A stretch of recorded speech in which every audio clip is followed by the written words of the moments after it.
자, 시편 78편 1절에서 8절까지 말씀 보겠습니다. 구약성경 857페이지입니다.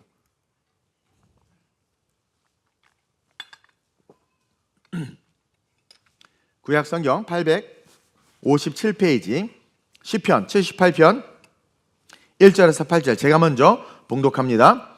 내 백성이여 내 율법을 들으며 내 입의 말에 귀를 기울일지어다. 내가 입을 열어 비유로 말하며 예로부터 감추어졌던 것을 드러내려 하니 이는 우리가 들어서 아는 바요 우리의 조상들이 우리에게 전한 바라.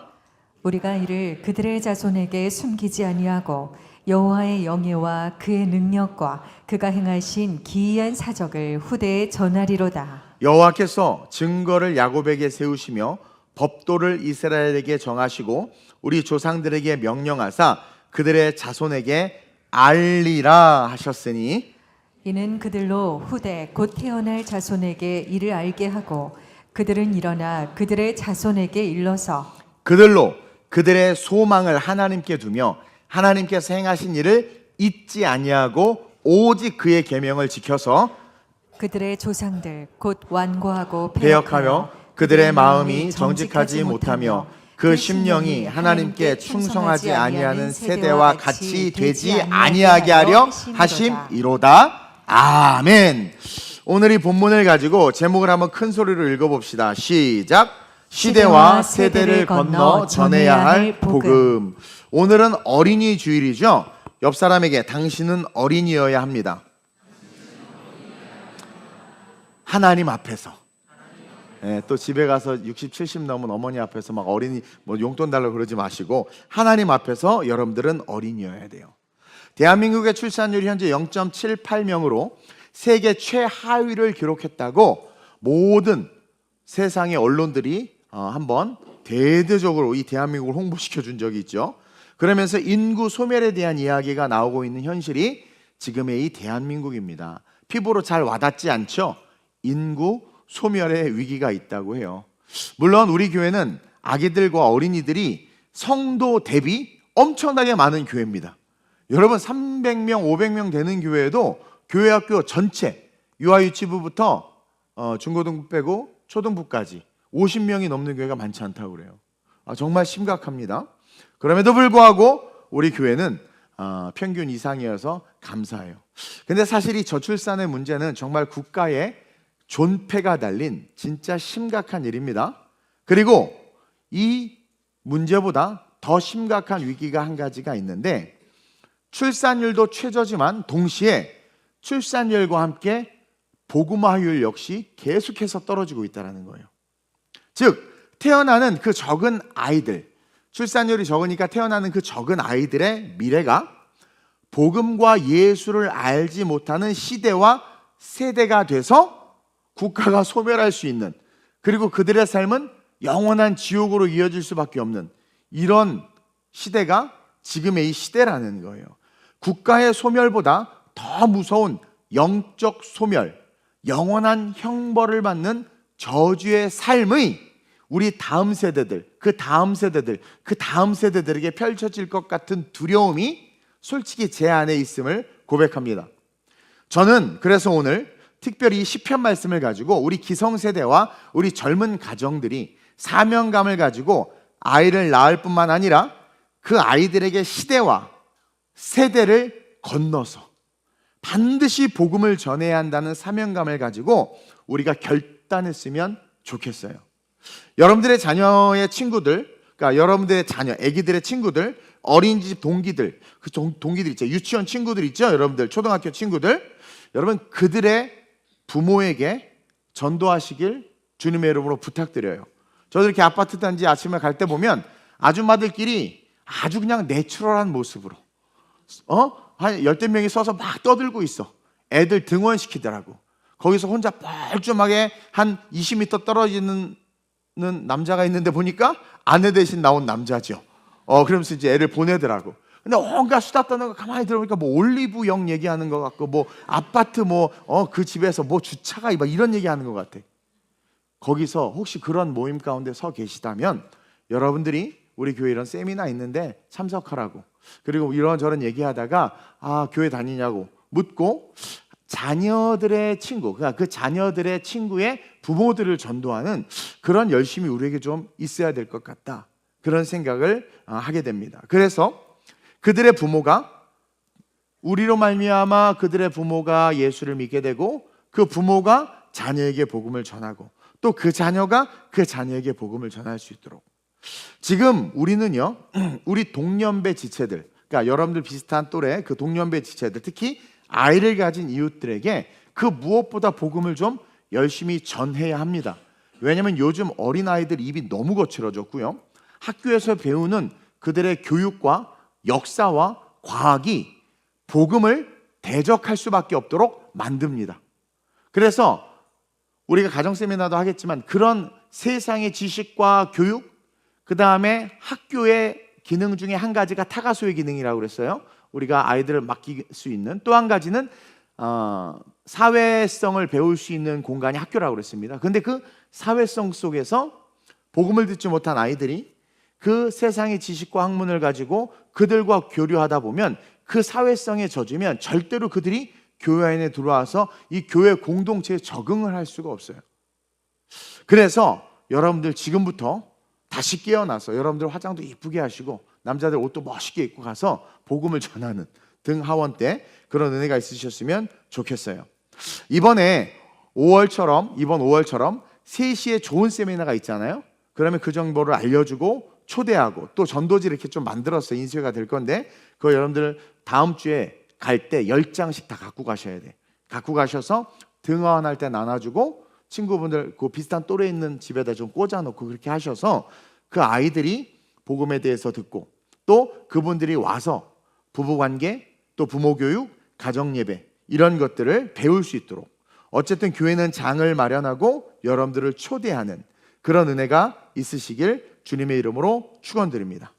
그리고 더 중요한 게 한 가지가 있는데 지금 이곳에서 예배드리는 여러분들이 너무 중요해요.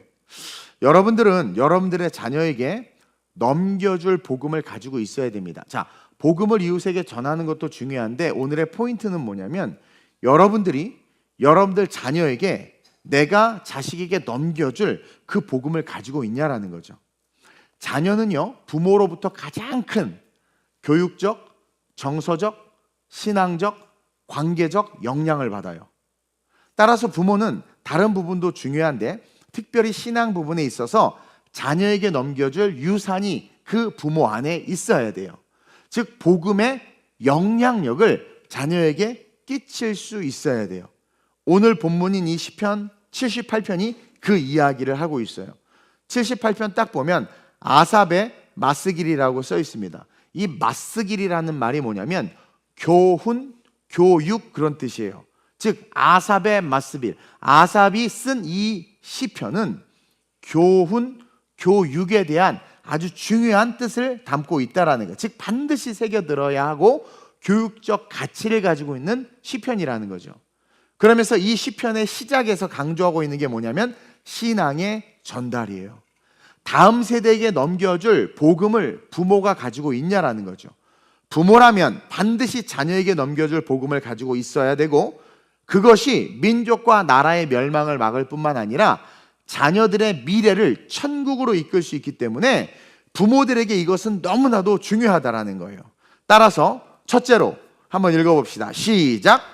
부모들은 다시 한번 율법과 주님의 말씀에 귀를 기울여야 합니다. 자, 율법과 주님의 말씀에 귀를 기울여야 되는데 그동안은 내가 은혜 받고 내가 성장하기 위해서라는 목적이 있었다면 오늘은 보다 더 깊게 들어가 성장의 차원이 아니라 내가 율법과 주의 말씀에 귀를 기울여야 되는 것은 내 자녀 또 그 자녀 그 다음 세대들에게 내가 넘겨줄 복음을 온전히 소유하기 위함이다 라는 것을 기억해야 돼요. 오늘 1절에 보니까 하나님은 간절히 자신의 소유된 백성을 부르고 있어요. 어떻게 시작하고 있습니까? 내 백성이요. 간절하게 내 백성이요. 근데 이 외침에 어떤 슬픔이 느껴져요? 이들이 지금 하나님의 품에 있지 않다라는 거죠. 세상 품에 있다라는 거예요. 그런 그들을 향하여 내 백성이야. 그러면서 그들에게 율법을 들으라. 율법을 들으라. 여기서 1절에 보니까 율법을 들으며, 여러분 이 율법을 듣는다는 뜻은 한번 읽어보겠습니다. 시작. 하나님의 삶의 지혜와 구속사를 배우라는 거예요. 하나님의 삶의 지혜를 배우고 구속사, 왜 율법을 줬는지, 그 율법이 어떻게 흘러와서 궁극적으로 어떻게 결론을 맺고 있는지, 즉 하나님의 그 구속사, 구원의 역사를 배우라는 거예요. 제발 내 아들아, 내 백성아, 율법을 들으며 삶의 지혜, 성령이죠. 삶의 지혜와 함께 구속사를 통해 영원을 바라보라는 거예요. 또 이어서 내 입의 말에 귀를 기울이라고 말해요. 귀를 기울인다는 것은 뭡니까? 시작. 능동적인 신앙의 삶을 실천하라는 거예요. 그러니까 단순하게 들으라는 게 아닙니다. 이 말은 귀를 기울이라고 말씀하시는 것은 네가 율법과 즉 삶의 지혜와 구속사를 통해서 깨달은 그 복음을 가지고 능동적인 신앙의 삶을 실천하는 자가 되라는 거예요. 그러면서 시편 78편 전체를 통해서 실제 일어난 구속사, 실제 일어난 구약의 사건들을 쭉 언급하면서 율법을 듣고 귀를 기울인 세대와 율법을 듣지 않고 귀를 기울이지 않은 세대를 실제 역사적 사실을 통해서 쭉 언급하고 있는 거예요. 그래서 맞쓰기인 거예요. 보고 배우라는 거예요. 9절에서 11절만 한번 보겠습니다. 시작. 에브라임 자손은 무기를 갖추며 활을 가졌으나 전쟁의 날에 물러갔도다. 그들이 하나님의 언약을 지키지 아니하고 그의 율법 준행을 거절하며 여호와께서 행하신 것과 그들에게 보이신 그의 기이한 일을 잊었도다. 그렇죠? 에브라임 자손은 무기를 갖추고 활을 갖췄대요. 근데 전쟁의 날에 물러갔대라는 거예요. 여러분 여기서 에브라임 자손은 북왕국 이스라엘을 대표하는 겁니다. 북왕국 이스라엘을 대표하는 지파가 에브라임 지파고, 종종 성경은 이스라엘 전체를 상징할 때 에브라임, 너 에브라임, 너 에브라임, 에브라임이라는 말 자체가 이스라엘 전체를 상징하는 지파의 이름이에요. 근데 그 에브라임, 이스라엘 전체가 활도 가지고 무기도 가졌단 말이에요. 그들이 무기를 가지고 활도 가져서 전쟁에서 이길 줄 알았는데, 그들의 자손이 무기를 갖추었으며 활을 가졌다고 말하지만, 즉 무장했지만 강한 것 같았어요. 눈에 보기에 강한 것 같았어요. 근데 결국 실제로 닥친 위기 앞에서는 다 도망갔다라는 거예요. 즉 겉으로는 신앙이 있어 보이고 율법을 지키고 귀를 기울이는 신앙 같았는데 안에 복음을 갖지 못했던 거예요.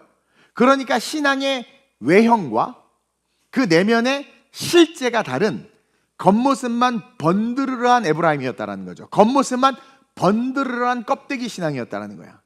그리고 그런 껍데기 신앙으로는 자녀에게 복음을, 그 복음의 신앙을 건네줄 수 없다라는 거죠. 그러면서 에브라임에 대해서 폭로하기를 10절에 이렇게 폭로하고 있어요. 뭐라고 폭로합니까? 언약을 지키지 않고 율법 준행을 어떻게 했다? 그래서 오늘 본문 1절에 율법을 듣고 내 입의 말을 기울이라. 그 역사적 사실을 통해서 그렇게 되지 않을 수 있는 결론을 끄집어내서 선언적으로 선포하면서 말씀이 시작되는 거예요. 다시 말하면 이 에브라임, 이스라엘의 신앙이 단순한 실수나 연약함이 아니라 고의적으로 하나님의 뜻과 말씀을 거절하고 거역했다라는 거예요. 무장한 것 같았어요. 누가 봐도 무장했는데 적이 오니까 다 도망가고 없어져. 이 이야기는 뭐냐면 그들 안에 복음이 형성되지 않았고, 복음이 하나님 안에서 말씀과 율법 안에 있는데도 복음이 형성되지 않았다는 것은 우리에게 뭘 가르쳐주고 있어요? 그들이 하나님의 말씀과 뜻을 거절했다라는 거예요. 그냥 거절하지 않고 가만히만 있어도 흡수가 되는데 의도적으로, 의지적으로 거절했다라는 거예요. 거역했다라는 거예요. 이것이 바로 영적 추락의 핵심 원인이다라고 성경이 폭로하고 있는 겁니다. 또 11절 한번 볼까요? 시작.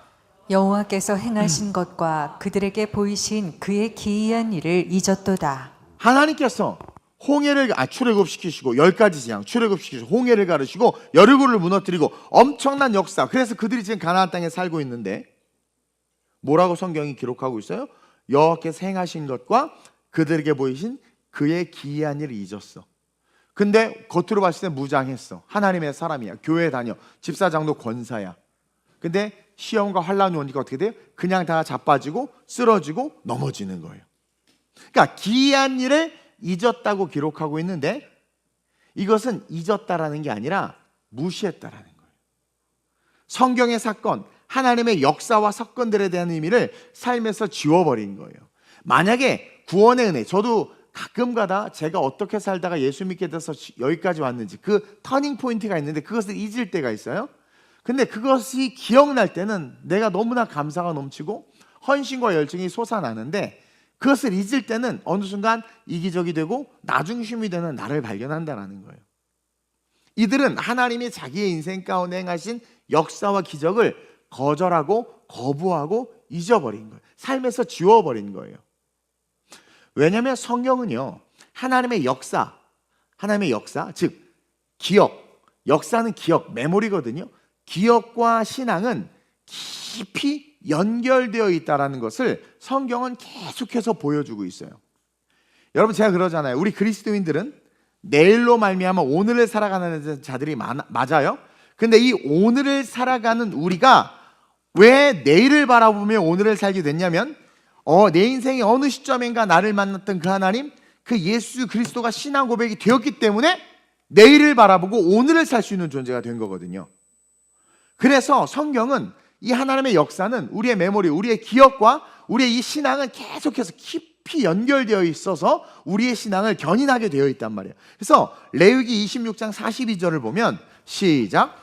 내가 야곱과 맺은 내 언약과 이삭과 맺은 내 언약을 기억하며 아브라함과 맺은 내 언약을 기억하고 그 땅을 기억하리라. 자, 하나님 역시 기억이 신앙과 연결되어 있어요. 그래서 야곱과 맺은 언약을 기억해서 오늘 이 녀석들을 살려주고 이삭과 맺은 내 언약을 기억하고 아브라함과 맺은 내 언약을 기억하고 그 땅, 가나안 땅을 기억하고, 즉 기억을 통해서 하나님 역시 당신의 약속을 지키기 위하여 행함의 일을 하는데 우리 역시 하나님과의 만남과 은혜의 기억들이 오늘을 사는 나의 삶의 신앙과 연결이 되어져서 내일로 넘어갈 수 있어야 되는데 그것을 이스라엘 백성들이 거절하고 거부했다는 거예요. 우리가 오늘날 왜 고난주간을 똑같이 보내고 부활절 예배로 막 하고 성찬식을 우리가 왜 해요? 침례식을 왜 해요? 바로 기억을 통한 신앙의 연결을 보여주고 있는 거예요. 예수님이 행하셨던 것들을 기억하는 거예요. 말씀을 기억하는 거예요. 나를 기념하여 이것을 행하여 지키라 하는 그것을 기억하는 거죠. 그 기억이 오늘의 내 신앙과 연결되어져서 내가 성찬을 대하고 내가 침례를 받고 부활절날 다른 데 안 가고 주님 앞에 나와서 부활의 주님을 찬양하고 그러는 거란 말이에요. 따라서 하나님을 잊었다는 것은 하나님의 행하신 일을 잊었다는 것이고, 다른 말로 말하면 조금 더 레디컬하게 말하면 하나님을 배신했다는 말과 똑같은 거예요. 하나님을 배신했다는, 기억을 지워버린 거죠. 나에게 은혜를 베풀었던, 제가 그랬죠. 얼마 전에 목사님들하고 모임을 가졌는데 한 노년의 목사님이 설교하면서 고백하기를 자기 아버지가 고백하는데 목회에서 가장 힘들었던 게 뭐냐 그랬더니 정말 온 마음 다해서 그 성도를 사랑해서 아이들 유아세례주고 본인 침례주고 그 어머님 지극정성 섬겨서 천국 갈 때 장례까지 그렇게 환송해주고 영혼을 위해서 그렇게 그 가족을 돌봤는데 작은 섭섭한 일 하나 때문에 교회를 나가. 근데 그냥 나가는 게 아니라 막 욕하고 저주하고 나가서 밖에서 계속 욕을 하는 거죠. 목사님들이 그게 제일 큰 상처라는 거예요. 뭘 잊은 거예요? 기억을 잊은 거죠. 새벽 2시에 아프다고 달려가서 신방하고 병원에 데려다 주고, 지는 돈 버냐고 바빠서 엄마한테 못 오는 걸 교회에서 목사님 가서 다 해주고 그랬는데 섭섭하다는 이유 하나로 뒤도 안 돌아보고 욕하면서 떠나는 그들을 보면서 너무 가슴이 아팠더라고요. 뭐요? 지워버린 거죠. 하나님이 나를 어떻게 구원하셨는데, 나에게 어떻게 예수 그리스도를 주셨는데 우리 그걸 새까맣게 잃어버리고 기도해도 응답도 안 되고 세상의 즐거움, 넓고 크고 화려한 길을 바라보니까 그냥 너무 좋아서 그냥 달려가 버리는 거예요. 그러니까 내 스스로가 그 은혜를 지워버리는 거죠. 지워버리는 거죠. 결국은 생명책에서 이름이 지워지는 거예요. 그래서 오늘 본문 17절 보세요. 17절 시작. 그들은 계속해서 하나님께 범죄하여 메마른 땅에서 지존자를 그래서 배반했다라는 거예요. 기억을 까먹은 것에 대해서 배반했다라고 기록하고 있잖아요. 홍해 사건, 그것을 지웠다는 겁니다. 17절 성경 넘겨보세요. 성경 13절에서 16절은 출애굽기죠. 홍해의 이야기입니다. 그렇죠? 바다를 갈라 무더기처럼 세웠고 낮에는 구름, 밤에는 불기둥으로 인도했죠. 그리고 바위를 쳐서 물이 막 나오게 했단 말이에요. 근데 17절에 뭐래요? 그들은 계속해서 하나님께 범죄하여 메마른 땅에서 지존자를 배반하였도다. 광야에서, 가나안 땅에서 계속 하나님을 배반한 거예요. 그 홍해 사건을 지웠다라는 표현이에요. 지웠다라. 그것을 성경이 뭐라고 표현해요? 배반했다. 내가 한 말이 아니라 성경 그대로를 이야기하는 거예요. 하나님이 내게 주신 은혜를 잃어버렸다라는 것은 그냥 지워지고 잃어버린 게 아니라 하나님의 관점에서는 배반한 것으로 여긴다라는 거죠. 또 이게 지금 78편 다 봐야 되는데 줄였어요. 32절에서 33절 한번 보세요. 시작. 이러함에도 그들은 여전히 범죄하여 그의 기이한 일들을 믿지 아니하였으므로 하나님이 그들의 날들을 헛되이 보내게 하시며 그들의 횟수를 두려움으로 보내게 하셨도다. 아멘. 보세요. 아브라함 이러함에도 그들은 여전히 범죄하는 거죠. 그러면서 기이한 일들을 믿지 않아. 요즘에 정신 나간 목사님들과 신학자들이 뭐예요? 성령은 없다. 방언은 없다. 방언은 그때만 일어난 사건이다. 뭐 여러 가지 이야기들 하죠. 그게 뭐예요? 성경을 잊은 거죠. 지운 거예요. 그래서 만나를 먹이고 반석에서 물이 터져 먹이고 그들의 소원을 들어줬음에도 불구하고 그들은 그 기이한 일, 메추라기가 막 몰려온 그런 기이한 일을 믿지 않았고 지워버렸어요. 그래서 결국 하나님은 어떻게 합니까? 그들의 인생이 헛된 인생으로 귀결되게 하신 거예요. 하나님이 그들의 날들을 헛되이 보내게 하시며, 이것은 뭐냐면 여러분들이 세상에서 열심히 업적을 쌓고 자산을 늘리고 뭐 명예를 얻어요. 인플루언서가 됐어요. 그 모든 것들이 헛된 거예요, 그냥. 그리고 그들의 횟수를 두려움으로 보내게 하셔. 고난과 질병으로 삶을 살다 결국은 지옥으로 귀결된 인생이 되게 하신다라는 거예요. 그래서 사랑하는 우리 TC 성도 여러분, 특별히 자녀를 두신 우리 성도 여러분, 우리는요 세대를 넘어서 복음을 전해줄 수 있는 자들이 되어야 된다. 그러기 위해서는 우리가 다시 먼저 하나님의 율법을 들으며, 그리고 어떻게 해요? 귀를 기울여 삶의 행함이 있어야 된다는 거예요. 귀를 기울여 하나님께서 기뻐하시는 신앙의 그 유산을 물려줄 그 신앙의 복음을 잉태하고 소유하는 그런 성도님들 되시길 주님의 이름으로 축원드립니다. 그러면서 둘째이자 마지막으로 시작. 복음은 자동으로 전수되지 않습니다. 자, 여러분들이 앞에 말한 것처럼 율법을 듣는 거예요. 하나님의 삶의 지혜와 구속사를 배워. 지우지 마. 그걸 계속 배워요. 그리고 귀를 기울이는 거죠. 능동적인 신앙의 삶을 실천하는 거예요. 능동적인 신앙의 삶을 실천하는 거예요. 그러다 보면 그 잉태된 복음이 우리 안에 있어요. 그러나 그것이 그냥 잉태되어 있다고 그대로 자동으로 전수되는 게 아니야. 우리 자녀들에게 먼저는 있어야 돼.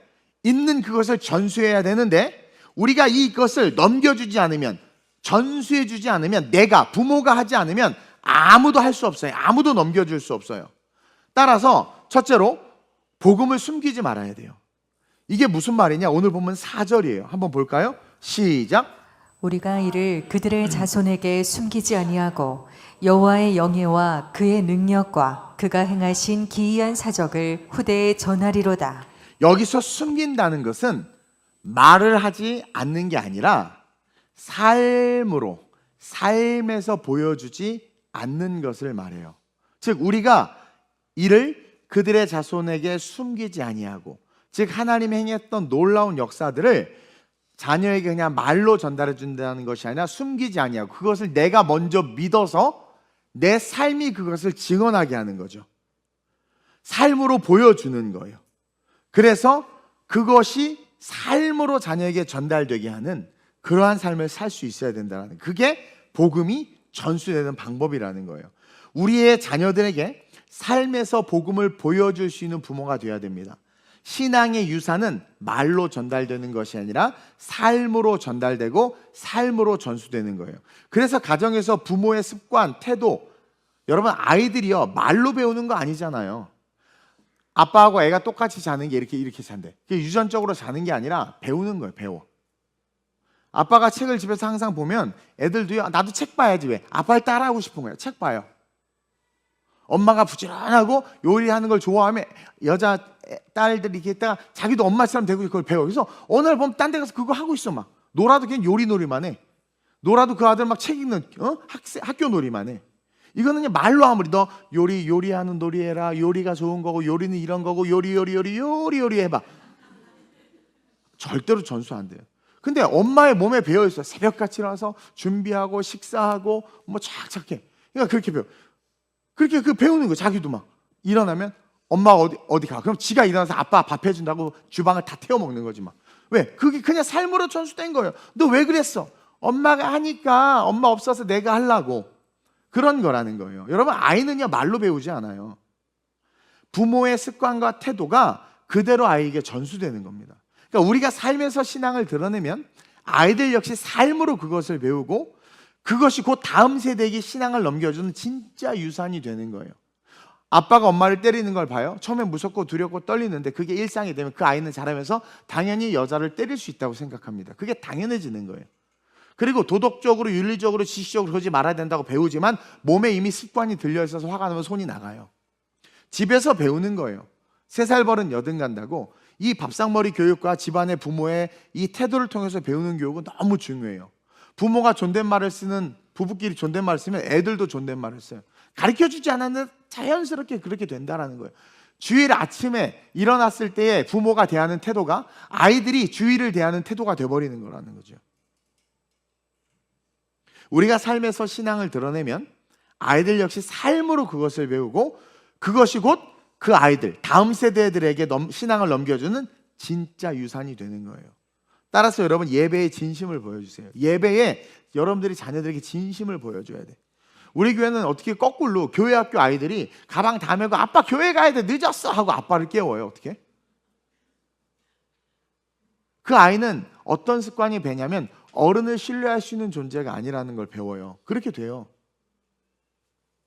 근데 주일날 애는 막 TV 보겠다고 난리 치는데 막 엄마 아빠가 막 그 기뻐서 막 준비해. 막 짜증내면서 야 교회 가야지. 그러면 아 교회 가는 건 짜증나는 일이구나 몸에 배. 근데 막 기쁘게 막 준비해. 그러면 뭐 이렇게 저렇게 신나지? 그러니까 온 몸으로 배우는 거예요. 그래서 막 가. 부모가 이제 차 타고 교회 오는데 차에서 막 싸워. 그럼 애들이 뒤에서 몸으로 배워. 주일날은 싸우는 날이에요. 교회가 싸움의 원인이구나. 가지 말자. 이게 몸에 배. 그래서 중학생, 고등학생 교회 안 가요. 교회 안 간다니까요. 아빠가 교회를 안 다녀서 교회 가는 엄마를 자꾸 핍박해. 근데 그 아이가 아빠를 좋아하잖아요. 그럼 그 아이는 자기도 모르게 교회를 핍박하는 습성이 몸에 밴단 말이에요. 그래서 여러분들 실천 사항이에요. 예배의 진심을 보여주세요. 주일 아침 주일을 대하는 거룩한 태도를 보여주시길 축원드려요. 그리고 교회의 사역과 행사에 적극적으로 대하는 모습을 보여주세요. 이마트에 가요. 장 보다가 우리 이거 하나 사자. 아빠 그거 왜 사? 난 다 커서 이 장난감 안 갖고 노는데. 유아유치부 달란트 잔치 하는데 아빠가 주려고 그랬더니 우와 우리 아빠 멋있다. 그 아이가 잘하잖아요. 용돈생이잖아. 중고등부 되잖아요. 똑같이 주일학교 달란트 할 때 뭐 사서 갖다 줍니다. 그게 몸에 배요. 왜? 자기에게 좋은 익스피리언스예요. 아빠의 눈빛, 기쁨, 즐거움, 어투 그 익스피리언스가 확 와닿는단 말입니다. 그래서 그게 몸에 그냥 세포에 각인이 되어버려서 나중에 막 세상 방황하다 탕자가 됐다 돌아왔어. 신앙도 하나도 없고 막 그래. 근데 갑자기 광고에서 달란트 잔치 합니다. 그러면 갑자기 뭐 하나 사줘야 되겠다. 이게 그냥 자동 반사예요. 그래서 교회에서 놀라는 이 세 가족이 교회도 잘한다고 신앙 고백도 안 하는 이놈이 이걸 왜 갖고 오지? 왜 주세요? 아니 어렸을 때 저희 아버님이 이렇게 해서 저도 그냥 생각나서 가져왔어요. 그게 신앙의 유산을 물려주는 거예요. 하다못해 집에서 키우는 개도요 아내가 남편을 무시하잖아. 리트리버가 남편을 무시하더라고. 심지어 조그만 푸들도 남편을 무시해. 그래서 개가 서열이 위야. 와. 근데 여러분 자녀는 어떻게 해요? 다 배운다니까요. 성도들 간에 따뜻하고 사랑이 넘치는 대화와 관계의 모습을 보여줘야 돼요. 그럼 아이들이 그 따뜻한 대화, 성도를 대하는 대화, 그 관계의 모습을 보면서 자기도 배워서 교회 학교 가서 먼저 인사하고 친구들에게 잘 있었어? 한 주 동안 잘 있었어? 너 왜 그래? 아니 그냥 인사하는 거야. 그러면서 아이는 스스로 뭘 느끼냐? 프라이드가 생겨. 난 아빠 닮았어. 난 엄마처럼 하고 있어 막. 이런 프라이드가 온단 말이에요. 우리가 어떻게 전도하거나 할 때 막 기쁨이 오는 건 예수님도 이렇게 전도하셨구나라는 게 우리 안에서 올라오는 것처럼 그렇게 되는 거예요. 그래서 자녀들은 부모의 말이나 행동과 습관, 삶의 태도를 보고 배우는 존재들이라는 것을 기억하면서 먼저는 율법을 지키고 귀를 기울여서 신앙을 소유한 다음에 이제 실천적 측면에서 이게 자동으로 넘어가지 않아요? 이것을 또 말로 주는 게 아닙니다. 어떻게 해요? 복음을 숨기지 않아야 되겠다. 내 안에 이게 있으니까 이걸 숨기지 말고 삶으로 막 드러내요. 주일날 신나게 준비하고 주일날 아침만큼은 정말 맛있는 거 주고 아니면 금식을 시키는 거야. 왜 그러니까 야 이거 우리 모아서 우물 파자 막 예를 들면 그러면서 숨기지 않는 그 복음. 그래서 아이들이 그냥 그 복음에 노출돼서 엄마 아빠가 하는 걸 따라하는 거죠. 주일날 하면 일찍 준비하고 옷도 제일 예쁜 거 꺼내 입고 또 성도들만 먼저 인사하고 막 그런 것들. 그렇게 유산을 물려주시길 주님의 이름으로 축원드려요. 그리고 또 한 가지는 그가 행하신 기이한 사적을 말해야 돼요. 오늘 이 말씀 그대로를 지금 이야기하는 겁니다. 그가 행하신 기이한 사적을 말하리라. 그렇죠? 이게 뭐냐면 하나님이 어떤 분이셨는지 성경을 통해서 아이에게 스토리텔링으로 복음을 이야기할 수 있는 자가 돼야 돼요. 그러니까 하나님이 어떤 분이라는 것은 내가 삶으로 표현 못 하잖아요. 그것은 삶으로 표현하는 것은 그 하나님으로부터 받은 은혜와 신앙의 모습이고 그 신앙의 모습이 되게 한 근원인 하나님에 대해서는 여러분들이 아이에게 성경 없이도 스토리텔링으로 이야기해 줄 수 있어야 돼요. 아빠 골리앗이 누구야? 엄마한테 물어봐라. 그러지 말고. 그래서 성경을 통해서 아이에게 스토리텔링으로 이야기해 줄 수 있는 부모가 됐으면 좋겠어요. 하나님이 행하신 기이한 사적들을 말하는 부모가 됐으면 좋겠다는 거예요. 아이들에게 하나님이 어떤 일을 행하셨고 하나님이 어떤 분이심을 듣게 해야 된다는 거죠. 너 진화론 배우지. 근데 사실은 창조야. 학교에서는 그렇게 가르치지만 성경을 하나님께서 6일 동안 세상을 예쁘게 창조하시고 마지막 날 이렇게 예쁘게 너처럼 하나님의 형상을 따라 사람을 만드셨어. 창조가 맞아. 그러면 부모에게 그런 스토리텔링을 듣고 그 사랑 가운데 그 이야기를 들은 아이들은요 세상 교육이 지배 못합니다. 세상 교육이 막 그 위에 다른 걸 쌓아도 빵 쳐버려요. God is alive라고 말하면서. 또 부모의 삶에 있었던 살아있는 간증이 있죠. 그 다음에 여러분들이 했던 신앙의 체험들, 그런 삶의 신앙의 감동과 은혜의 경험들을 말해. 우리 조정우 집사람은 얘기해 줘야 돼. 나 죽을 뻔했는데 이렇게 그거를 하나님의 은혜로 얘기해 줘야 돼. 은혜로 실제로. 근데 딱 애가 들어봐도 구라 같아. 애가 들어봐도 별로 아빠가 진실되게 얘기하지 않는 것 같아. 그러면 신앙은 구라구나. 또 이렇게 돼요. 진실되게. 그래서 아이 때 교육이 아주 중요합니다. 그래서 우리 아이들이 왜 우리 아빠와 엄마가 예수님을 믿고 왜 우리 아빠 엄마가 교회를 다니는지를 알고 이해해요. 그래서 그들이 신앙의 동기가 부모의 모습이 돼야 돼. 그래서 주변 사람이 야 너네 엄마 아빠 이렇게 열심히 교회 다니냐? 몰라요. 나도 싫어요. 이게 아니라 너네 엄마 아빠 왜 이렇게 열심히 교회 다니냐? 우리 엄마 아빠 하나님 만났었어요. 죽을 뻔했는데 살아났다니까요. 혈관을 쫙 뚫어놓으셨대요 하나님이.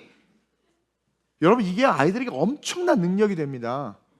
그리고 세상은요 비진리 속에서 헤매이고 있거든요. 근데 아이가 신앙의 확신을 가지고 이야기하면 또래 아이들이요 다 팔로우가 돼요. 그래서 어떤 리더십이 생기냐면 사람들을 이끄는 지도력, 그러니까 이끄는 그 리더십이 생겨요. 저절로 리더가 되는 거예요. 확신을 가진 자가 리더가 되는 겁니다. 길을 아는 자가 나를 따르라 그러지 길을 모르는 자가 어떻게 말합니까? 또 말했다가 책임질 거 생각하면 무서워서 못해. 근데 하나님에 대한 신뢰가 있으면 하나님 책임지시니까 나를 따르라 말할 수 있단 말이에요. 그런 다음 세대들이 자라야 되는데 다들 그냥 학원에 치이고 그냥 세상에 치이고 엄마 아빠 바쁘니까 계속 돈만 줘서 계속 그냥 돈으로 위로하고 돈으로 밥 사주면서 그 아이들의 정서와 신앙이 올바로 자라겠습니까? 그래서 주일날 또 아침에 갔는데 다들 늦게 와서 맨날 싸우고 막 소리치고 차에서 또 싸우고 막 그럼 애들 진짜 교회란 이런 것이구나. 그렇게 되는 거예요. 성경의 이야기, 여러분들의 체험과 간증을 스토리텔링으로 아빠가 얘기해주고 막 성경책 뒤지지 말고 그렇게 이야기해주는 그런 부모가 돼야 된다는 거예요. 그리고 세 번째로 시작. 오직 하나님께만 소망을 두도록 해야 돼요. 오늘 본문 7절인데요. 7절 한번 읽어볼까요? 시작. 그들로 그들의 소망을 하나님께 두며 하나님께서 행하신 일을 잊지 아니하고 오직 그의 계명을 지켜서. 그들로. 지금 이 오늘 본문은요, 다음 세대들에게 계속해서 복음을 전하라고 이야기하는 거예요. 4절에 우리가 이를 그들의 자손에게 숨기지 아니하고, 아까 얘기했죠, 숨기지 아니하고 여러분들의 삶에 그 신앙을 드러낼 수 있어요. 삶으로 여호와의 영예와 그의 능력과 그가 행하신 기이한 사적을 후대에 전하리라. 스토리텔링을 할 수 있어야 된다는 거예요. 그러면서 3절에 오직 세 번째로 하나님께만 소망을 두도록 해야 된다고 하는데, 7절에 보면 그들로 그들의 소망을, 우리 자녀들의 소망을 하나님께 두고 하나님께서 행하신 일을 그들이 잊지 아니하고 우리 자녀들이 그의 계명을 지켜서 그들의 삶에 신앙의 능력과 역사가 나타날 수 있도록 해야 된다는 거죠. 여러분, 복음은요, 단순한 맞쓰길 교훈이 아니에요. 여러분, 복음은요, 우리 아이들의 미래를 여는 희망이고 능력이고 권세예요. 권세. 복음은 하나님의 자녀가 되는 권세예요. 그리고 또 뭐예요? 블레싱, 축복입니다. 여러분, 복음은요, 앞이 보이지 않아 홍해야, 앞이 어두워. 이 어두운 세상 가운데 이 복음은요, 여러분, 진짜 미래를 여는 희망, 다 안 되고 못해도 I can do everything 이라고 말할 수 있는, 그리고 능력, 그 희망을 이루어낼 수 있는 능력, 그리고 그 능력이 어디서 나타나? 하나님의 자녀가 되는 권세이기 때문에 그 권세, 그러고 나니 어떻게 돼요? 그 삶의 그 모습으로서 있는 축복, 그 인생이 될 수밖에 없는 거예요. 여러분, 부모들이 하나님을 소망하면서 살 때 아이들도 하나님께 소망을 두고 살 수 있어요. 가만히 보니까 엄마 아빠가 힘들 때마다 하나님을 의지해요. 한국교회가 부흥한 이유가 얼마나 가난하고 아프고 힘들었어요. 그러니까 엄마가 맨날 새벽 예배, 철야 예배 드리는 걸 아이들이 보는 거예요. 그러면서 엄마가 하나님을 간절히 의지하는데 보니까 집이 어떻게 잘 돼, 또 돼. 그러니까 아이들이 무의식 속에 하나님을 의지하는 법을 배우게 되고 통성 기도를 배우게 되고 하나님 앞에 부르짖게 되는 거예요. 그래서 힘들면 지 혼자 교회 와가지고 하나님, 하나님. 우리 저기 잠옷실에 있는 애들 보면 다 공통적인 특징이 있어. 니들에만 특별한 게 아니야. 다들 예배를 드리면 집에 가서 할렐루야 나 따라해. 막 축도하고 다 다녀. 그게 몸에 배는 거예요. 그럼 또 질투나서 아빠가 그러지. 하지 마라. 아빠 따라해라. 목사님 따라하지 마. 아빠 따라해. 또 막 이러지.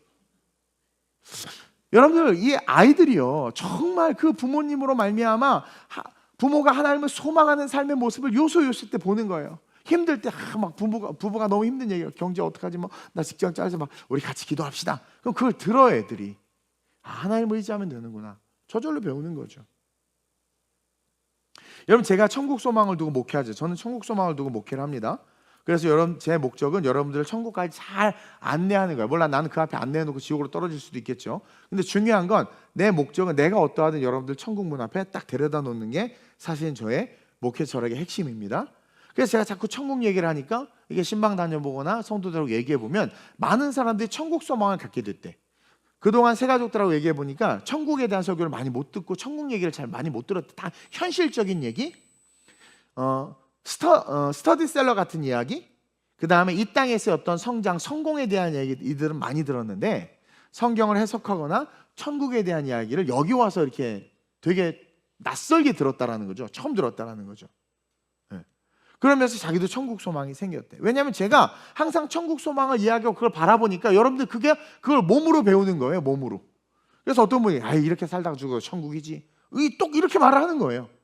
그것처럼 소망을 하나님께 두는 부모의 모습을 보고 아이들은 어떻게 돼요? 자기들 역시 소망을 하나님께 둠으로 말미암아 희망과 미래와 권세와 축복을 누리는 거예요. 제가 또 말씀으로 계속 말하잖아요. 미래에 대한 꿈을 꾸고 목회하잖아요. 다음 세대, 그 다음에 뭐 이런 TG 사역, 여러 가지 것들. 그러니까 여러분들도 같은 비전과 꿈에 대한 소망을 가져요. 내가 어린이집 곧 하게 될 것 같다니까 벌써 소문이 돌아서 애기들 엄마들끼리 빨리 언제 하냐 막 벌써 이렇게 됐대. 믿음이 대단해. 저러다 안 하시는 거 아니야? 이런 말이 없대. 와, 엄청 부담. 얼마나 좋아요. 꿈꾸고 그렇게 하니까 같은 꿈을 꾸는 거죠. 가정에서 부모들은요, 어떠한 처지나 형편이든 하나님께 소망을 두는 모습을 보여야 돼요. 언어에 하나님께 소망을 두는 언어가 있어야 돼요. 아이들이 힘들 때, 아플 때, 고난 속에 있을 때 그것을 보고 배워서 아이들 역시 혼자 아플 때 밤에 혼자 기도했대. 너무 아파서 약 먹고 병원 갔다 왔는데 자기 기도, 하나님 저 낫게 해줘요. 자기가 혼자, 너 어떻게 이렇게 기도하게 됐어? 저 아플 때 엄마가 항상 기도해 줬어요. 그리고 아플 때 기도하라고 가르쳐 줬어요. 얼마나 아름답냔 말이에요. 그러면서 아이들 역시 하나님께 소망을 두는 삶이 되는 거예요. 그러면서 그렇게 일어나는 거예요. 누구라고 말 안 하는데 학교에서 어려움이 있었나 봐요. 친구들이 놀리기도 하고 뭐 키 작다고 무시하기도 하고. 근데 기도를 많이 해줬어요. 그리고 기도를 따라하게 하고 그 기도가 그 아이에게 흡수돼 가지고 이제 막 당당해. 괜찮대 막. 그게 이기는 거예요. 소망을 하나님께서 지키실 것에 대한 믿음을 자기가 기도를 따라하면서 고백해서 듣고 말하니까 권세가 돼버리는 거죠. 앞으로 우리 아이들이 살아갈 세대는요, 여러분들이 여러분들이 너무 좋아하는 그놈의 복지 있죠. 복지 때문에 우리 아이들의 세금은요, 여러분들 지금 10%에서 15%, 20%까지 내고 있는 걸로 알고 있는데, 자영업자들이나 자영업자 말고 그 월급쟁이들, 이 월급 받는 분들이 존귀한 분들이야. 이분들이 세금 다 내고 있어요, 대한민국. 어쨌든 15에서 20% 정도 세금 떼는 걸로 알고 있는데, 앞으로 우리 아이들이 자라날 세대는요, 북유럽처럼 월급의 40에서 50%가 세금이에요. 여러분, 덴마크도 제가 갔다 와봤지만 한 달 월급이 1,000만 원이에요. 1,000만 원을 딱 받으면 실수령액은 600만 원, 550만 원밖에 안 된대. 나머지 다 세금이야. 잘 살 수가 없어요. 물론 복지는 좋겠지, 복지. 근데 북유럽 봐, 다 우울해. 근데 우리나라 더 심각한 문제가 뭐냐면, 지금 막 포퓰리즘 정책으로 막 여러 국가에서 돈 받는 거 너무 좋아하지 마세요. 여러분들 자식새끼들에게 세금 올려주는 거야. 왜 그러냐면, 복지 때문에 우리 대한민국도 어쩔 수 없이 세금이 계속 올라갈 거예요. 근데 이 대한민국이 지금 저출산이잖아요. 그러니까 앞으로 역피라미드로 고령 인구가 많아진단 말이에요. 그럼 이 고령 인구를 여러분들의 자녀들이 다 떠안아야 돼. 그래서 그들을 먹여 살려야 되는 시련이 이들 앞에, 우리 아이들 앞에 있어요. 0.78%의 인구율이 다시 변화돼서 건강한 이 항아리 구조를 갖기 위해서는요, 100년이 걸려. 100년이 뭐예요? 더 걸리지. 그런 시련이 기다리고 있는 아이들, 어떻게 살겠냐. 물질의 가치를 갖고 있으면 데모해. 맨날 세금 안 낸다 막 데모하고, 결국 난리가 되는 거예요. 그 복지하는 유럽 국가들 보세요. 쓰레기 안 치우고 뭐 다 엉망진창 되는 이유가 시작점이 잘못됐기 때문에 그렇다니까요. 이 포퓰리즘 정책은요, 세금을 낭비해서 막 뿌리는 거예요. 그거 다 우리 아이들 빚이에요. 그 일 하다가 그만두면 다시 실업급여도 여러분 세금에서 다 내는 거거든요. 그리고 뭐 25만 원씩 준다, 뭐 한다, 뭐 지원한다, 그거 뭐 다 세금. 그거 어디서 나와? 월급쟁이들한테 다 걷는 거예요, 월급쟁이들한테. 나중에 우리 아이들이 다 갚아야 돼요. 사실 다음 세대, 여러분들의 자녀들은 잘못된 정치 그리고 미래의 위협을 받고 있는 세대입니다. 왜냐하면 지금 빠르게 인공지능과 로봇이 발달하면서 직업과 생계의 위협을 받고 있어요. 어떤 회사에서 10명이 일했는데 6명을 잘랐대.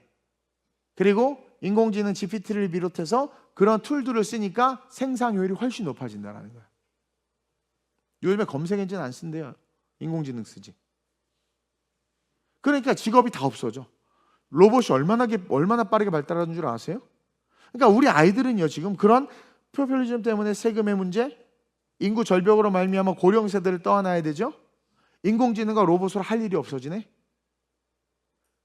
또 자민족 중심주의가 발달해서 쇄국 정책으로 그냥 나라들이 다 뭉거러 잠그고, 여러 가지 지금 또 전쟁의 위협도 있죠. 이런 미래를 넘겨받아야 될 아이들이 우리 아이들이에요, 여러분.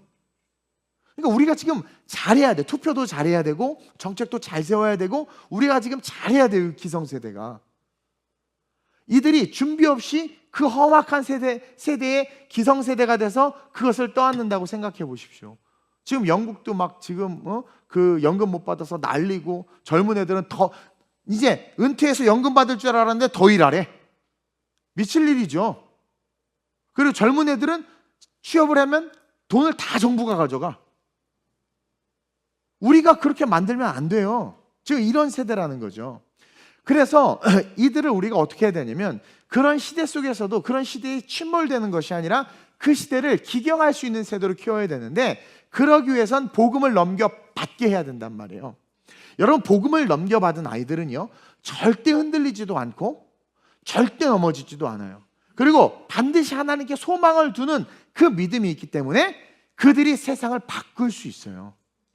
그리고 그들이 험악하고 종말이 가까울수록 세상은 더 암울해지는데, 그 암울한 세대에 그들이 빛과 소금으로 쫙 라이즈 업, 스탠드업하게 된다는 거죠. 저는 우리 TGC 아이들이 그런 아이들로 자라길 바라고 그렇게 자라나게 될 것을 믿고 바라보고 기도하고 있어요. 여러분, 이 아이들의 그런 성장, 위대한 하나님의 자녀들로서 일어나는 신앙의 유산을 물려받아 그 복음으로 말미암아 희망과 미래와 권세와 능력과 축복을 갖는 아이들이 되는 것은요, 여러분, 교회 혼자 못해요. 교회 혼자 못해요. 사랑하는 우리 학부모님들, 오늘 이 설교 말씀을 가슴에 새기고, 그리고 이것을 가지고 내가 내 자녀를 위해서 기성세대인 내가 이 대한민국과 앞으로의 미래를 바라보며 내 자녀를 위해서 길을 내야 되겠다는 마음을 가지고 같이 기도하고 같이 이 아이들을 위해서 교회와 힘을 모아야 된다는 거죠. 그리고 오늘 집에 가서 이 마스기엘 시인 시편 78편을 여러분들이 깊게 천천히 읽어보세요. 처음부터 끝까지 쭉 읽어보세요.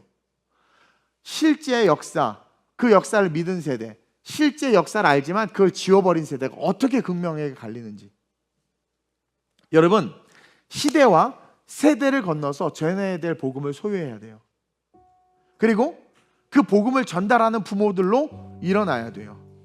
여러분, 어린이날 여러분이 줄 수 있는 최고의 선물이 바로 이거라고 저는 생각합니다.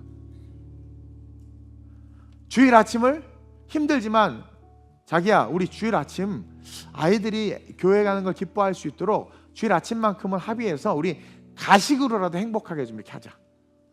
토요일날 좀 맛있는 거 준비해놔. 그리고 싸울 때는 우리 카톡해서 밖에 나가 싸우자.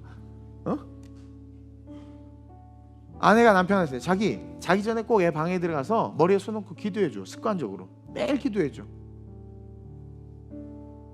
엄마들은 애들 학교 갈 때 꼭 안고 기도해주고 그런 약속들을 하는 거죠. 그리고 애 앞에서는 우리 부정적인 말 하지 말자. 교회 행사에 적극 참여하는 모습을 보여서 아이들도 그거에 같이 참여하면서 저절로 그게 몸에 배게 하자. 당신 어성경에 빨리 어성경. 그래서 애들에게 구약의 스토리를 재밌게 좀 얘기해 줘. 스토리텔링으로. 모세가 있었지. 막 그러면서 재밌게. 하늘에서 불이 떨어졌어. 막 맨날 무슨 소공녀 뭐 이런 동화책 읽어주지 말고 신방 가보면 애기들 맨 뭐 세상 얘기 뭐 어쩌고 저쩌고 뭐 이런 거 성경 이야기를 해주라는 거죠. 그래서 우리 아이들이 그냥 복음을 전수받을 수 있도록 온몸으로. 그래서 부모들은 다시 한번 율법과 주님의 말씀에 귀를 기울이며 삶으로 복음을 보여주며 하나님의 행하신 놀라운 일들을 스토리텔링으로 들려주고 우리 아이들이 여러분들의 자녀에 하나님께만 소망을 둘 수 있도록 여러분들이 먼저 하나님께 소망을 두는 그런 부모들이 되시길 주님의 이름으로 축원드립니다. 미래의 직업은 지금 여러분들이 자녀에게 요구하는 직업하고는 차원이 달라요. 여러분, 지금 부모들 공부하셔야 됩니다. 프로그래머가 필요 없어졌고요, 디자이너가 필요 없어졌어요. 작곡자들이 필요 없어져 버렸어요. 희망 고문하죠. 그래도 진짜 그 디테일한 건 작곡가들이 뭐 만져야 된다. 아니요, 인공지능이 더 잘하게 됩니다. 앞으로 공장이요, 이제 그 기업주들 할렐루야. 왜? 노조가 없어져. 왜? 공장에 사람이 없거든. 이 시대 속에서 여러분 우리 자녀들을 어떻게 키울 거냔 말이죠. 오늘 헌화의식 받는 아이들이 제일 지금 심각해. 얘네들이. 근데 감사한 건 제일 기회가 많아. 지금 뭣도 모르거든. 얘들 다 지금 아무것도 몰라.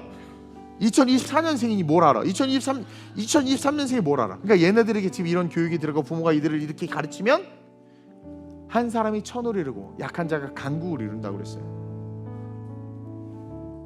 그 절망의 애굽의 그 핍박 속에서도 한 사람이 그걸 다 끄집어내잖아요.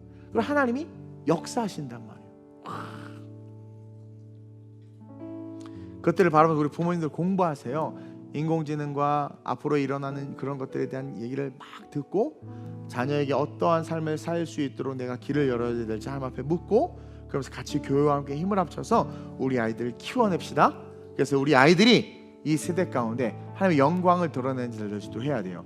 그래서 가장 소망이 있는 건 정치인들이 되는 겁니다. 왜냐하면 그들은 인공지능과 이런 시대가 와도 사라지지 않을 직업인데 대부분은 악한 자들이거든요. 왜냐하면 마귀의 계보에서 하나님께서 정사를 제일 먼저 둬서, 정사가 대통령, 국무총리, 국회의원들이에요. 정사와 권세와 이 어둠의 세상 중간자들과 하늘에 있는 악의 영들, 정사부터 마귀 새끼가 붙잡는단 말이에요.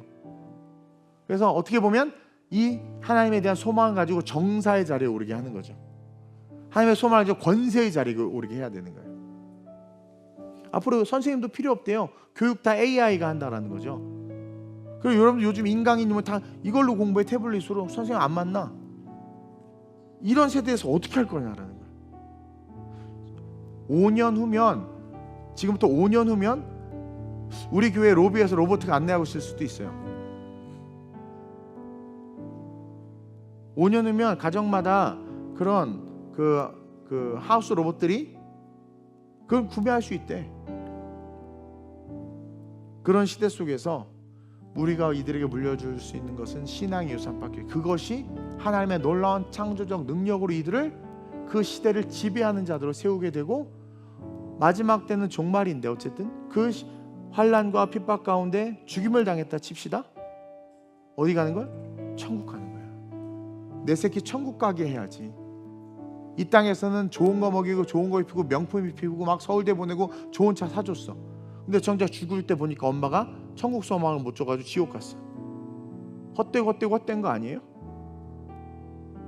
차라리 이 땅에서 거지처럼 살아도 신앙의 유산을 가지고 있으면 어떻게 되는 거? 거지 나사로와 부자의 비유가 극명하게 우리에게 보여주고 있잖아요. 나사로의 인생이 더 낫다고 우리가 말하고 있잖아요. 이 교훈의 시, 이 교육의 시, 이 아삽의 시, 이 아삽의 맞서기를 통해서 여러분 다음 세대들에게 건네줄 복음을 가지는 그런 부모 되시길 주님의 이름으로 축원드립니다. 오늘 이 말씀을 놓고 한번 기도합시다. 혼란하고 혼탁한 이 시대, 하루가 다르게 빠르게 변하는 이 시대, 정사와 권세와 이 어둠의 세상 주관자들이 우리의 미래를 주관하려고 하는 이 악한 시대에 하나님, 내가 내 자녀에게 뭘 주고 있습니까? 지금 신앙의 유산을 주게 하옵소서. 제가 분명히 말하지만 자녀가 잘못되는 건 다 부모 탓이라고 그랬어요. 내가 한 말이 아니라 김양재 목사님 한 말이죠. 문제 아가 없어요. 문제 부모가 있는. 그건 뭐냐면 부모가 아이를 그렇게 만든 겁니다. 아프지만 들어야 돼요. 아이 위해서 못할 게 뭐 있어요? 아이 위해서 자존심 왜 못 버려요? 아이 위해서 여러분들의 고집과 신념과 관점 왜 못 버립니까? 아이들을 위해서. 앞으로 얘네들이 살아가면 지금도 여러분들 힘들어 죽겠다고 하는데 앞으로 얼마나 더 힘들 줄 알아요, 여러분? 그 시대를 견뎌낼 수 있는 아이들로 키워야 되지 않겠습니까? 그 소망은 교회밖에 없어요. 교회와 가정이 만나서 같이 할 때 그 아이들은 세상을 이기는 위대한 아이들이 됩니다. 또 제 비전이 다음 세대에 있지 않습니까? 같이 그 일들을 이루어낼 수 있게 해달라고, 나를 써달라고, 교회와 함께 내가 하나님 헌신하고 나를 바꾸겠습니다. 내 자녀 하나님의 아들로 딸로 세워주옵소서. 그리고 우리 결혼한 얼마 되지 않은 또 결혼할 예비 신혼 신랑 부부들 힘 닿는 데까지 낳는 역사가 있으시길 주님으로 축원드려요. 목사님 어떻게 살라고 그딴 소리 하죠. 다 먹고 살게 돼 있어요. 6.25 통에도 그렇게 줄줄이 나도 줄줄이 다 살았어. 더 학자까지 더 잘 살더라. 기준이 엉뚱한 데가 있으니까 애 낳는 게 힘들다고 그러죠. 그래서 이 시간에 우리에게 진짜 다음 세대를 위해서 내가 신앙의 유산을 물려줄 수 있는 부모, 다음 세대에게 건네줄 수 있는 복음을 가진다. 그래서 내 새끼, 내 자녀 하나님 다가올 세대의 지도자로 세워달라고 주님을 세 번 부르고 합심으로 전심으로 기도합니다. 주여, 주여, 주여. 험한 이 세대 가운데, 이 악한 이 세대 가운데 하루가 다르게 너무나도 급변하고 빠르게 변하는 이 세대 가운데 점점 악이 하나님 득세하는 이 세상 가운데 우리가 우리의 자녀에 대한 교육을 세상에다만 맡기고 세속적 교육으로만 돌아가면 결국 이들의 인생은 끝이 날 수밖에 없습니다. 오늘 그 결론의 시점에서 아삽의 시를 통해 우리에게 보여주고 있습니다. 멸망당하지 않을 수 있는 이스라엘이었고 멸망당하지 않을 수 있는 남유다였는데 그들이 멸망할 수밖에 없었던 이유는 부모의 세대가 신앙의 유산을 물려주지 못했기 때문입니다. 부모의 삶의 그 모습에 하나님을 소망하고 의지하며 바라는 모습을 아이들이 배우지 못했고 그 부모의 언어 속에 하나님을 향한 놀라운 이야기들을 들을 기회가 이 아이들에게 없었기 때문입니다. 이들은 의도적으로 하나님이 행하신 일을 지웠다고 성경은 기록하고 있습니다. 하나님을 배반하고 하나님을 거부했다라고 부모가 하나님을 거부하고 부모가 하나님을 배반하고 부모가 성령님을 거부했더니 자식 새끼들이 망가졌다고 이야기하고 있습니다. 이 시편 78편을 우리 모든 성도가 집에 가서 깊이 있게 읽고 묵상함으로 마음을 돌이키게 하여 주옵소서. 기성세대인 우리가, 부모인 우리가 지금 길을 열지 않으면 우리 다음 세대들이 죽어나갑니다. 주여, 우리가 할 수 있는 일을 하게 하여 주옵소서. 하나님, 우리가 할 수 있는 힘을 다하여 이 나라가 잘못되지 않도록 기도하고 세우게 하시고, 우리가 힘을 다하여 우리가 신앙을, 복음을 소유하여 말하지 않아도 삶을 통하여 아이들이 복음을 흡수하게 하시고, 우리가 아이들에게 성경의 이야기, 하나님의 이야기를 들려주게 하시고, 그러므로 말미암아 우리가 힘들 때 하나님을 잊지 것을 아이들이 배우게 하셔서, 하나님, 설사 부모가 먼저 천국 간다 할지라도 남겨진 아이들 걱정할 것 없이 세상을 뚫고 승리 아이들로 자라나게 하여 주시옵소서. 점점 힘들어집니다. 일을 하고 돈을 벌어도 다 국가가 가져가 버리고, 노인들은 많아지고, 부양해야 될 부모와 사회적 책임 가운데 하나님, 우리 아이들 노예처럼 살 수밖에 없는 시대, 일자리도 없고 인공지능과 로봇에게 다 빼앗기고, 또 악한 권력자들과 정치인들에 의하여 하나님 모든 것을 빼앗기고 노예처럼 살 수밖에 없는 그 미래의 상황 속에서, 어둠의 영들, 악한 영들, 적그리스도가 등장한 그 세상 속에서 우리 아이들 천국 소망 가지고, 살다 죽어도 천국 가는 진짜 소망 가지고 부모의 신앙의 유산을 물려받아 멋지게 인생을 승리하며 살아가는 자들 되게 하시되, 어둠의 눈을 파하는 용사 되게 하시고, 무너진 나라를 재건하고 세우는 자들 되게 하시고, 하나님의 교회를 주님 오시는 날까지 지키는 자들 될 수 있도록 역사하여 주옵소서. 우리 교회 학교 아이들 정사와 권세, 하나님 마귀에게 빼앗긴 그 정사와 권세를 찾아오는 자녀들 되게 하여 주옵소서. 꼬리가 되지 아니하면 머리가 되게 하여 주옵소서.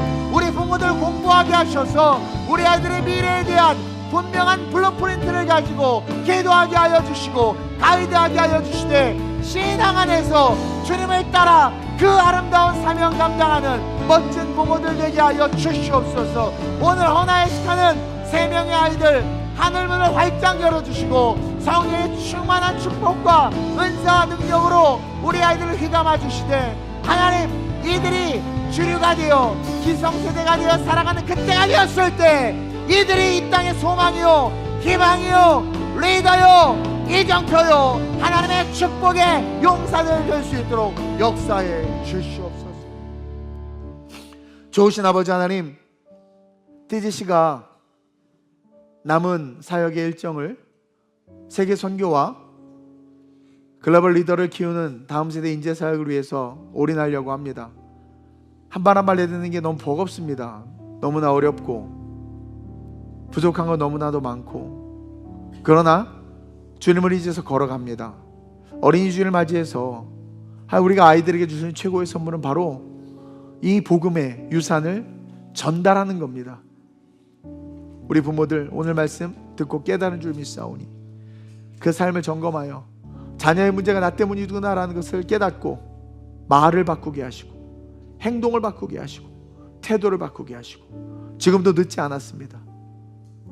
복음에 부딪히게 하시고 변화되게 하셔서, 처음엔 아이들이 엄마 왜 그래, 또 척한다 이럴 수 있지만, 진짜 부모가 그것이 습관이 돼서 1년, 2년, 5년 그 아름다운 언어, 아름다운 판단, 아름다운 신앙의 모습을 유지한다면 반드시 바뀝니다. 아이들 가장 강력한 영향을 행사할 수 있는 게 부모이기에, 하나님, 오늘 문제 있는 아이들을 가진 부모들이 너무나 많습니다.